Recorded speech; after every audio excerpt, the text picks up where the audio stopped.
Pure Fishing. Salut Steph, ça va? Salut Fred. Salut mon guitariste favori Arnaud. Salut Fred. Tu vas bien? Ça va et toi? Allez, bien, pas mal. Pas mal du tout même. Je dirais que les plateaux s'enrichissent. On vient d'avoir un phénomène sur le plateau avec Nouma là, qui est parti en vrille, mais il nous a fait bien marrer. Et puis, nous, on va parler technique, parce que chez vous, il y a toujours de la technique. Chez Berkeley, il y a des têtes un peu spécifiques. On va parler de ces têtes plombées, d'ailleurs, que vous nous avez amenées, messieurs. Donc, tu m'as donné le nom tout à l'heure, tu vas pouvoir le répéter, mais on va peut-être broder un petit peu plus sur ces techniques, parce que on pêche comment, déjà, en mer? C'est pour pêcher en mer. Pêcher de bord, pêcher en bateau?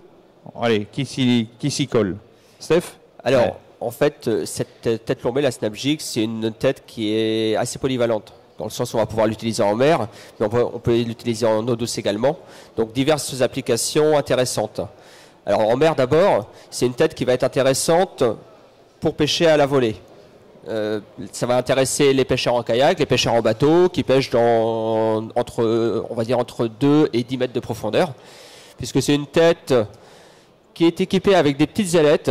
Donc c'est assez original. L'intérêt de ces ailettes, c'est que c'est une tête qui va planer, qui va avoir une nage très erratique, donc très attractive pour tous les carnassiers en mer. Et donc ça existe entre 5 et 21 grammes. On a du 5, du 7, du 10, du 14 et du 21 grammes, en 3 couleurs différentes. Alors, là je vais la prendre, je vais la montrer. Il y a une particularité, c'est que je vois qu'il y a derrière une accroche derrière la tête, sous le ventre du leurre qui est là. C'est Arnaud, à quoi sert cette accroche?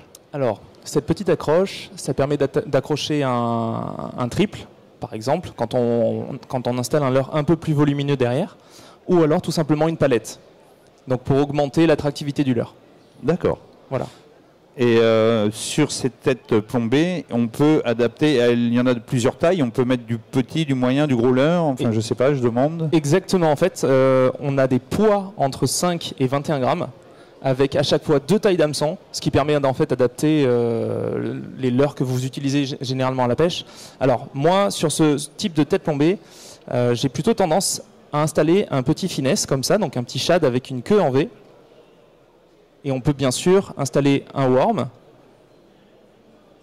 Et en mer, par exemple, Stéphane a installé un lançon derrière, c'est ça? Oui, alors en fait, en mer, moi j'adore utiliser les gulps. Les gulp lice, c'est quand même une entité pour pêcher à la volée en mer. Donc là, avec un gulp minnow, les petites têtes plombées, ça s'adapte très très bien. Alors en général, sur les gulp minnows, j'utilise les plus petits hameçons qui existent. C'est-à-dire qu'une 10 grammes, par exemple, je vais plutôt utiliser l'hameçon de taille 3,0. Et ça existe aussi en 5,0. Ah oui, parce qu'il y a plusieurs tailles d'hameçons, voilà. Oui, sur un seul grammage, par exemple. Ah oui, parce qu'en fait, en fonction de la taille de leurre que tu vas utiliser, bah, tu vas pouvoir changer ton hameçon. Donc si tu utilises un leurre de 10 cm, le 3,0 par exemple, là ça va très bien. Si tu utilises un finesse qui fait 13 ou 14 cm, tu vas utiliser plutôt le 5,0. D'accord. Et à combien de grammage? Alors en fait, il y a une trentaine de possibilités sur 3 couleurs, et on a des grammages entre 5 et 21 grammes. Voilà. Et à chaque fois, il y a 2 tailles d'hameçon. Et je vois, il y a une stabilité, j'ai vu les images, il y a une stabilité de cette tête, c'est-à-dire que le leurre, même en pleine eau, reste à plat. Tout à fait. En fait, c'est exactement ça. À la descente, le leurre va planer grâce à ces 2 petites ailettes. Ensuite, quand on marque une pause, par exemple, le leurre vient se stabiliser grâce à ces ailettes. Et là, typiquement, on appelle ça une tête à darté. Darté, c'est quoi? C'est exactement comme sur les images. C'est-à-dire qu'on vient imprimer des coups de sion sur la canne et le leurre va partir de droite à gauche. C'est une nage complètement irrégulière. Ça apporte beaucoup enfin, c'est très agressif comme action, et ça peut déclencher énormément de touches. Et notamment quand on descend cette tête plombée avec un leurre sur un banc de poissons, sur un regroupement de poissons, on peut créer vraiment une concurrence alimentaire. Et grâce à cette attractivité vraiment agressive, on va déclencher des touches. Alors ça, c'est une nouveauté, effectivement. Stéphane, toi qui pêches beaucoup en mer, ça je sais, tu as réussi à concrétiser tes sorties de pêche lorsque tu as utilisé pour la première fois cette tête, ou est-ce que pour toi ça a été un peu plus sorcier que précédemment, que les autres têtes?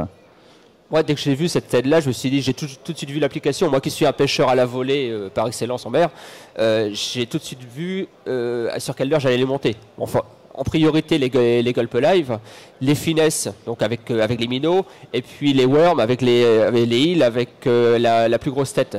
Et donc ça me paraissait évident d'associer les deux, et ça a été payant, ça marche très très bien. C'est vrai qu'on a ce côté divergent, prononcé, qu'on n'a pas avec une autre tête plombée. D'accord. Alors ça, et toi, tu utilises aussi en eau douce cette tête, Arnaud? Alors tout à fait. En eau douce, les persidés par exemple, perches et cendres, sont concrètement très intéressés par ce type de tête, mais j'ai eu des résultats sur des black bass aussi.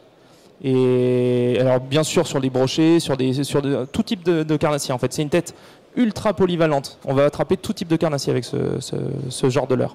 Quand tu oublies black bass, je comprends, c'est normal, puisque quand même, on t'a vu il n'y a pas longtemps sur un podium, à propos du black bass, avec ton coéquipier, on peut juste répéter ou Oui, c'est ça. En fait, avec Mathias Lotti, donc mon coéquipier, on a participé à la compétition la plus prestigieuse en Europe de la pêche du black bass, ce qui s'appelle l'Euro Sonner Nitro Cup, qui se déroule en Espagne au mois de septembre. Et ça regroupe 160 bateaux. Il y a beaucoup de très très bons pêcheurs, d'excellents pêcheurs. Et notamment... T'en fais partie. Hein.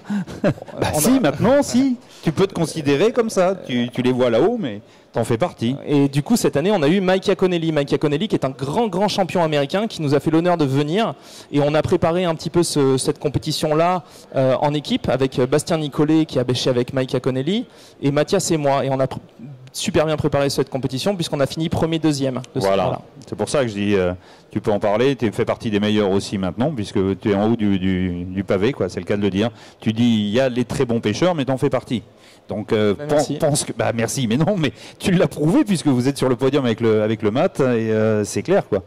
Et puis moi, je vais faire une petite aparté parce qu'il y a très très longtemps que je pêche avec des gulps live, et à une époque, j'avais abandonné, je ne retrouvais plus toujours, puis ça me fait plaisir que tu ramènes ces boîtes sur le plateau, je les vois, et il y a toujours autant d'engouement avec ces gulps. Oui. En fait, le gulp, ça a toujours fonctionné. Et puis, tous les pêcheurs de compétition en mer se plaisent à dire qu'ils partent toujours avec une boîte de gulp dans le bateau parce que c'est un leurre exceptionnel qui prend énormément de poissons. Et puis moi, ça me tient à cœur. Le gulp, c'est vraiment mon leurre de prédilection. Donc c'est pour ça que quand j'ai vu la Snap Jig arriver, je me suis dit ça va aller parfaitement, ça va se monter parfaitement avec les gulps là. Bah ouais. Parce que je prenais tête plombée d'une autre marque moi pour animer souvent les gulps, parce que certains, les finesses en l'occurrence, parce que je trouvais pas toujours la bonne tête chez Berkeley, et là du coup on arrive à avoir une tête qui va correspondre à nos fameux gulps. Bien voilà. Et chez Gulp Live, on a toujours le gel et le spray, ou il n'y a plus que le spray? Je sais pas, je demande. Alors il y a toujours le spray à part qui existe en plusieurs parfums. On a le parfum crevette, crabe, hareng, et qu'on va utiliser à la fois sur les leurres souples. Et on peut aussi l'utiliser sur les turlutes. Ça, c'est vraiment une association qui est gagnante aussi. Donc, le spray Gulp Live sur les turlutes, c'est vraiment très, très bien. Voilà, il n'y a plus le gel.